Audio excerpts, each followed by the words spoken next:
A lot of things don't make sense. A lot of things are so out of alignment with nature, with our nature, with morality, with ethics, with what is conscious action in the world.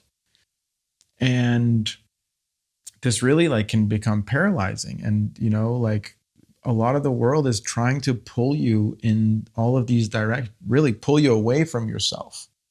Because when you are in yourself, you're in your power. Governments don't like that. School teachers don't like that. Parents don't like that.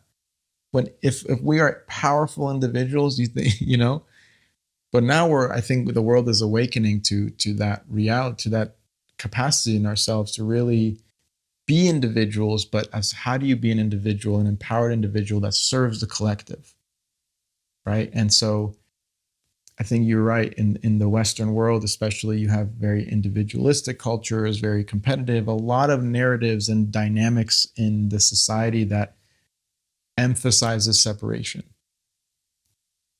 And so, of course, we see the separation and the division as instinct almost now, rather than seeing the oneness. I say this, but I don't mean this.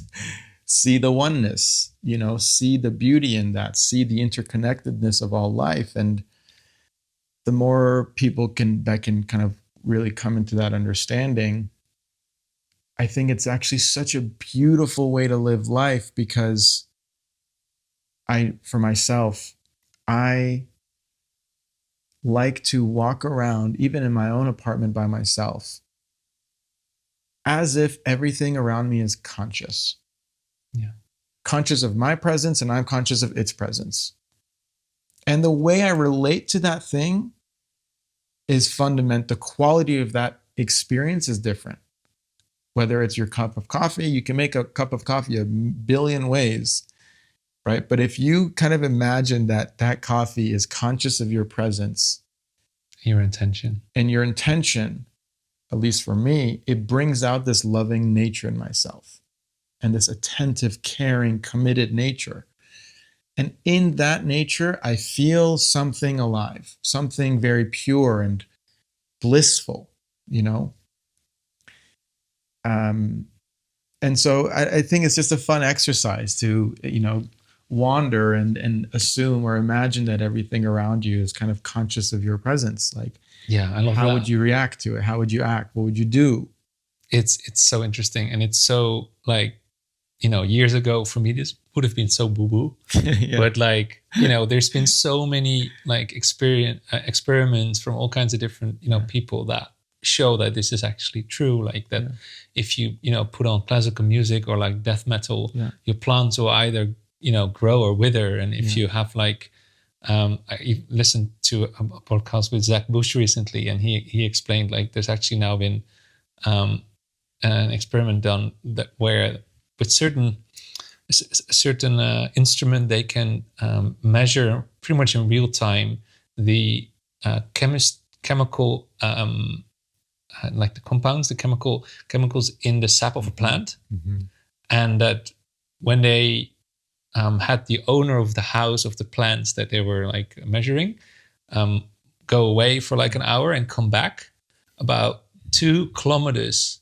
from when the person was about 2 kilometers from the house, the chemical makeup of the plant would change.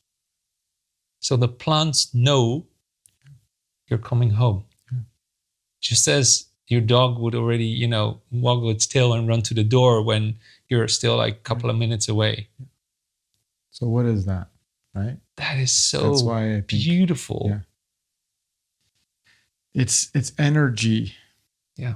In a way that is what is the fabric of it all, you know, and connects and speaks in ways that we can't always see, but we can have faith in it, you know. I think it was really powerful, the thing you mentioned earlier about, coming back to our parking lot, of the feeling of being held. What came to my mind immediately is having faith, surrendering, and in the navigation of the complexity of life and trying to find comfort in the uncertainty and the unknowing and the infinity, you have to kind of rely on something. You have to turn to something, and that thing happens to be faith. Trust that life's got you. Like, really, life's got you. In the most miserable situations you would never imagine yourself to be, in the heartbreak and the loss, there's something those are lessons for you. Those are reflections for you to come back to yourself so that you can serve, right?